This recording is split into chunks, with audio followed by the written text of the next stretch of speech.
अस्सलाम वालेकुम, मैं हूं इमरान वसीम।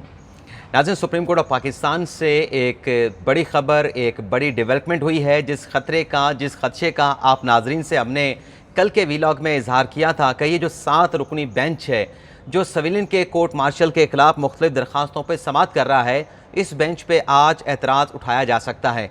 आज नाज़रीन 9:30 बजे अदालती कार्रवाई का आगाज़ हुआ। साबिक चीफ जस्टिस जवाद ख्वाजा के जो वकील हैं अहमद हुसैन साहब, वो आज कुछ आर्गू करना चाह रहे थे, लेकिन उनकी बात करने से पहले अटॉर्नी जनरल मंसूर उस्मान अवान साहब जो है वो रोस्ट्रम पे आए और उनकी जानिब से ये कहा गया कि वो कुछ बात करना चाहते हैं। और फिर उन्होंने अपनी बात का आगाज़ यहाँ से किया कि जब इस केस की पहली समाअत का आगाज़ हुआ था तो जस्टिस मंसूर इरशाद साहब ने यह पूछा था कि अगर किसी को मेरी ज़ात पे एतराज़ है तो वह बता दे।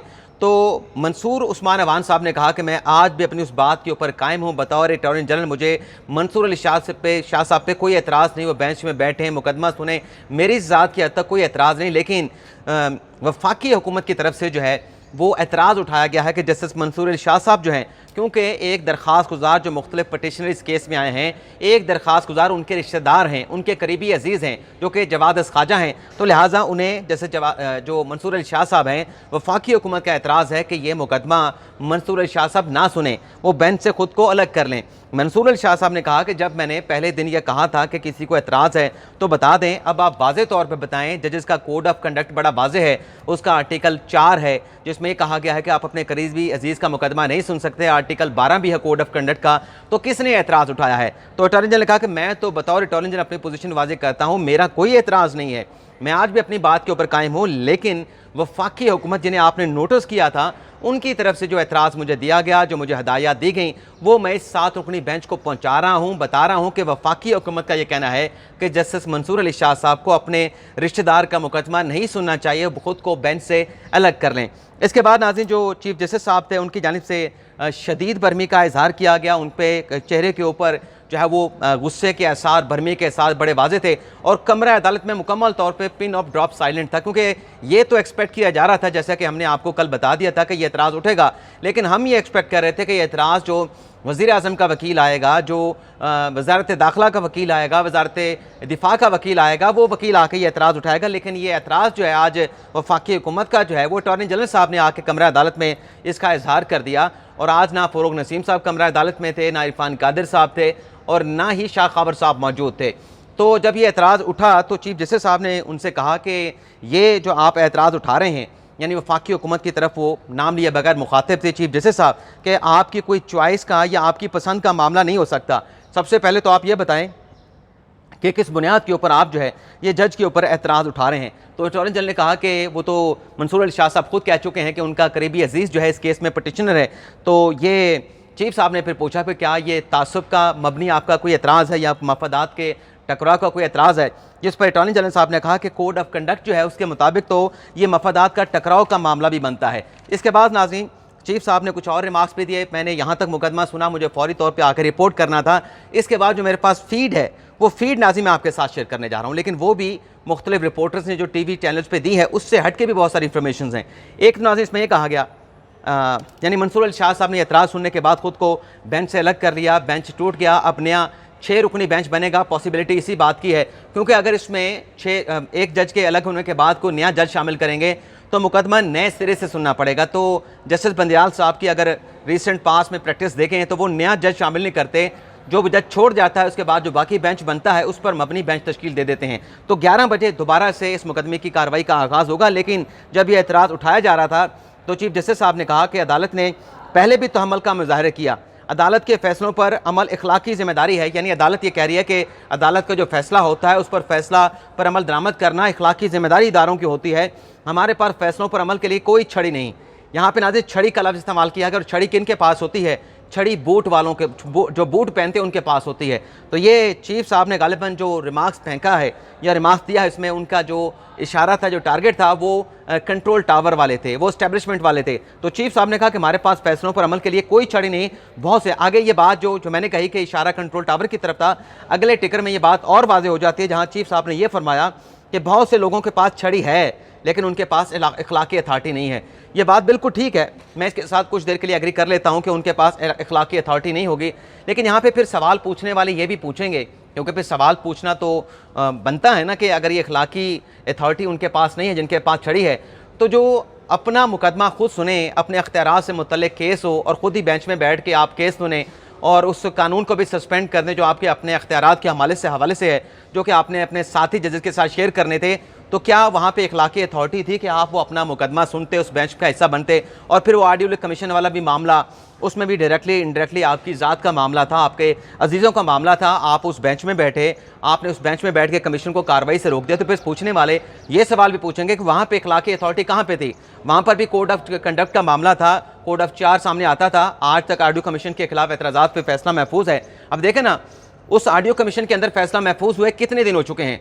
जस्टिस मंसूर अली शाह साहब पे एतराज़ उठाया, ये फैसला करना इतना मुश्किल नहीं होता कि आपके ऊपर एतराज़ उठे और आप फैसला महफूज करके हफ्तों बैठे रहें, ये चुटकियों में फैसला हो जाता है। जैसे मंसूर अली शाह साहब ने कहा कि मेरा इस एतराज़ के बाद बेंच में बैठना नहीं बनता। अब आगे चीफ साहब ने क्या कहा नाज़रीन, माजरत के साथ ये पॉइंट ऑफ व्यू भी हो सकता है, लोगों के सवाल भी हो सकते हैं। आगे नाज़रीन चीफ साहब ने कहा कि लोग अदालती फैसलों का एहतराम करते हैं। चीफ जस्टिस ने कहा कि बेंच में शामिल रहने या ना रहने का फैसला जज साहब खुद करें।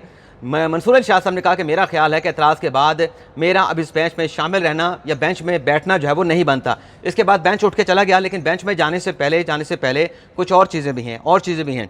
चीफ साहब इस बेंच से उठने से पहले कह रहे थे, क्या इन सब पर हम वज़ीर-ए-आज़म से पूछें, यानी बेंच पे एतराज़ क्यों उठाया गया, इस पर हम वज़ीर-ए-आज़म से पूछें, अगर ऐसे इल्ज़ामात हुकूमत लगाएगी तो क्या होगा? अदालत को बदनाम मत कीजिए। भाई इसमें बदनाम करने वाली कौन सी बात है? बराह रास्त जो है एक कन्फ्लिक्ट ऑफ मफादात के टकराव का केस है। मंसूर अली शाह साहब ने भी एतराज़ समझा, क्योंकि कोई जज खुद से उठ नहीं जाता। जो जज ये समझता है कि उसको केस नहीं सुनना चाहिए, वो उठ के चले जाता है। जज साहब की अपनी सवाबदीद है। तो मंसूर अली शाह साहब पे आज हुकूमत ने एतराज़ उठाया, और शाह साहब जो कि बड़ी अच्छी तबीयत के इंसान हैं, बड़े अच्छे जज हैं, और बड़ी उनकी आप समझे कि एक विजन है, एक लीगल एक्यूमेन भी है, और उसके अलावा विजनी बड़े जज हैं और बड़े इनोवेटिव किस्म के जज हैं। नई उन्होंने जो है वो इस्लाहात पे अदालतों के अंदर जब हाई कोर्ट में थे, लाहौर हाई कोर्ट में थे, बड़ी अहम चीज़ें उन्होंने मुतारफ़ कराई अदालती निज़ाम में बेहतरी लाने के हवाले से, निज़ाम इंसाफ को बेहतर बनाने के हवाले से। तो उन्होंने भी उस एतराज़ को एक्सेप्ट कर लिया। तो ये जज की अपनी सवाबदीद थी। मंसूर अली शाह साहब चाहते ये एतराज़ भी रद्द भी कर सकते थे, लेकिन उन्होंने रद्द नहीं किया। और फिर आगे चल के नाज़रीन चीफ साहब ने कहा, क्या हुकूमत एक मरतबा फिर तनासब के इशू में पड़ जाना चाहती है, यानी 4-3 और 3-2 के झगड़े में जाना चाहती है? पहले भी हुकूमत तनासब की बात करती रही, यानी कभी कहा गया कि 4-3 का फैसला है, 3-2 का फैसला नहीं मानते। कहा जाता है कि बेंच ठीक से नहीं बना। किसी ने यह नहीं कहा कि 90 दिनों में इंतखाबात आईनी तकाजा है। फैसले पे असूली तौर पे कोई एतराज़ नहीं, तनासब पे एतराज़ उठाया गया। यानी चीफ साहब ये कह रहे हैं कि हमारा जो फैसला है 14 मई वाला, पंजाब में इलेक्शन वाला, उस पर तो किसी ने एतराज़ नहीं उठाया। सिर्फ ये एतराज़ उठाया गया कि फैसला 4-3 का था या 3-2 का था। अगर फैसला 4-3 का था तो फिर 3-2 का फैसला तो वैसे नहीं होगा, उस फैसले की तो फिर एग्जिस्टेंस ही नहीं रहती, उसका वजूद ही नहीं रहता अगर 4-3 का फैसला मान लिया जाए। यानी अगर इस लड़ाई के अंदर फैसला हो कि जो फैसला दिया था 14 मई वाला वो कितने रुकनी बेंच का था, और वो डिक्लेयर हो जाए कि 4-3 का फैसला था, 4 रुकनी बेंच का फैसला था, तो फिर ये 14 मई वाला फैसला 3 जजेस का फैसला कहाँ पे स्टैंड करेगा? ये तो फैसला फिर वजूद ही खो देगा। आगे चल के नाज़रीन चीफ साहब ने कहा कि मौजूदा केस बहुत सादा है। दरख्वास्त गुजार जैसे जवाद ख्वाजा दरवेश सिर्फ इंसान है। ये बात बिल्कुल ठीक है, जवाद ख्वाजा साहब दरवेश सिर्फ इंसान है। और आगे कहा गया कि जवाद ख्वाजा के साथ मैंने भी काम किया है। जवाद ख्वाजा का किसी सियासी जमात के साथ ताल्लुक़ नहीं। अब बुनियादी हकूक़ को कैसे ख़त्म करें, ये चीफ जस्टिस साहब कह रहे हैं। बेंच के मेंबरान पर एतराज़ उठाकर क्या चाहते हैं? क्या दोबारा से जो हमें कहा जाता है कि लाइक माइंडेड जजेस वाला इशू चाहते हैं? तो यानी चीफ साहब ये कह रहे हैं कि फिर जब ये एतराज़ उठेगा, बेंच टूटेगा, बेंच छोटा होता जाएगा, तो फिर लाइक माइंडेड वाले जजेस बाकी रह जाएंगे। तो क्या मामले को इस तरफ ले जाना चाहते हैं? ये चीफ साहब ने रिमार्क्स दिए। और जब ये जज साहबान ने कह दिया तो तमाम जो वकला जो पटिशनर थे वो रोस्ट्रम पे आ गए। उनमें लतीफ़ खोसा साहब जो कि एतजाज़ हसन साहब के वकील हैं, उन्होंने नाज़रीन कहा कि बड़े अफसोसनाक है ये जो एतराज़ आज अदालत में उठाया गया है, और ये जिस किस्म का एतराज़ है इससे वफाक को नुकसान पहुँचाया गया है, इससे वफाक को नुकसान पहुँचेगा। एक जज जिसका कोई तनाज़ा नहीं है, ये मंसूर अपना एतजाज़ हसन वकील लतीफ़ खोसा साहब कह रहे हैं कि एक जज जिसका कोई तनाज़ा नहीं है, जिस पर कोई मुतनाज़ा जज नहीं है, उस पर किस तरीके से जो है वो कमरा अदालत में जो है वो एतराज़ उठाया जा रहा है। नया बेंच उन्होंने कहा लतीफ़ खोसा साहब ने बन जाएगा, लेकिन ये बड़ा ही मतलब लोअर किस्म का मजाक जो है वो अदालत के साथ किया गया है, ये एतराज़ जो है मंसूर अली शाह साहब पे उठा के। और फिर आगे फैसल सदीकी साहब जो कि सिविल सोसाइटी के वकील हैं, उन्होंने कहा कि ये ऐसा एतराज़ है कि जो आम तौर पे वकला अपने क्लाइंट्स को कहते हैं कि जब केस हारने लगो तो मुवक्किल को बता दे कि मुकदमा तो हमारा ठीक है, लेकिन बेंच हमें ठीक नहीं मिला। और फिर हामिद खान साहब जो कि इमरान खान साहब के वकील हैं, वो भी रोस्टम पे आए। उन्होंने भी कहा कि ये एतराज़ जो है बिला जवाज़ है। 2 दिन तक ये 7 रुकनी बेंच जो है वो मुकदमा सुनता रहा। अब ये जो एतराज़ उठाया गया है इसकी कोई वैल्यू नहीं, कोई अहमियत नहीं। तो इसके बाद बेंच उठ के चला गया और 11 बजे दोबारा बेंच कन्वीन होगा, कॉन्स्टिट्यूट होगा। तो जो भी डेवलपमेंट होगी आज की फर्दर वो फिर अगले व्लॉग में शेयर करेंगे। अब तक इतना ही, इजाज़त चाहते हैं। अल्लाह हाफिज़।